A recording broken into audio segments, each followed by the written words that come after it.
My name's Sarah Rose. I have a diagnosis of bipolar, first diagnosed when I was about 40, so a few years now.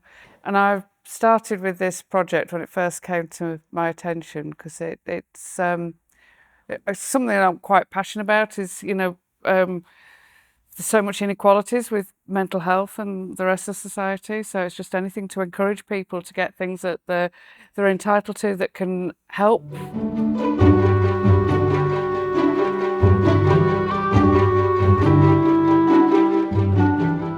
I didn't really know much about them. So I had a text through saying that an appointment had been made for me in my practice. And that was it. No reason. It didn't say why I had this appointment at all. Kind of expected a letter to come through to explain about it. But I was also, because my mental health was quite low, I wasn't in a strong enough emotional state to be able to phone the practice to ask them what it was about. The receptionists, they were just lovely. I was getting really anxious. So I have this technique where I do some tapping here, helps to calm me down. And they could clearly see that I was distressed. And they really helped. They didn't make me think that I was a burden on them. Or these two ladies were just wonderful. They really were lovely. Really put me at ease. Meeting the mental health worker at the GP practice, although I was a lot of anxiety beforehand because I'd not met anybody to do with my mental health at my GP practice. But he was lovely, really, really nice, really engaging. He sat and he talked. He didn't even type as he was talking to me and asking my questions. He was fully engaged on me and what I was saying. The questions he was asking and prompting me to say things, it was just, it made me feel like I can go back and see him. Following on from the conversations, there was a referral through to my GP.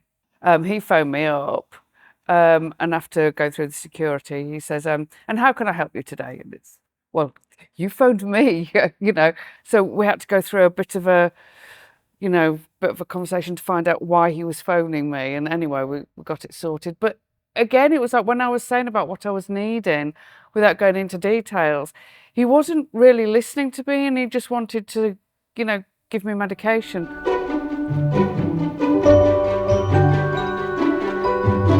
And I said, we have these packs that you send out. Why didn't I get them? And he says, oh, well, we normally only send those out if people don't attend the appointment. So having that pack would have then been, I'd been able to show like my husband or, someone else who's part of my care in my social support network and go through, because it tells you, what it's all about. So I'd been able to have a chat with my husband about what it is I need to be saying and what I'm asking for at this appointment, not just expecting the health professional to be directing the questions to me, so we could get the most out of that appointment. I didn't expect him to know but I would have expected him to direct me in the right place. I don't just want to be shoved full of chemicals. They should be able to point you in the right direction to find out, where to go. Find somebody that does know what you need. Social prescribing would have been so much more appropriate for what I wanted.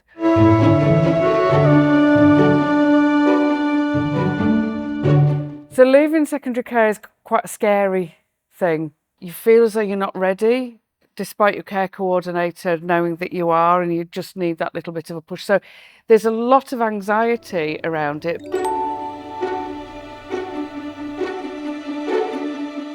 It's another thing that I'm really passionate about is co-production. The Recovery College, it's totally co-produced, and it is really important because these services are to help us, to benefit us as people with lived experience. We're the ones that know what it feels like, and it's engaging with the people with the lived experience, engaging with them to encourage them to come and access these service, which will benefit not only us as people with a mental health condition, but also the GP practice and the NHS as a whole as well. It's because if it's been an experience for me, whether it's positive or negative, it's going to have been the same for other people.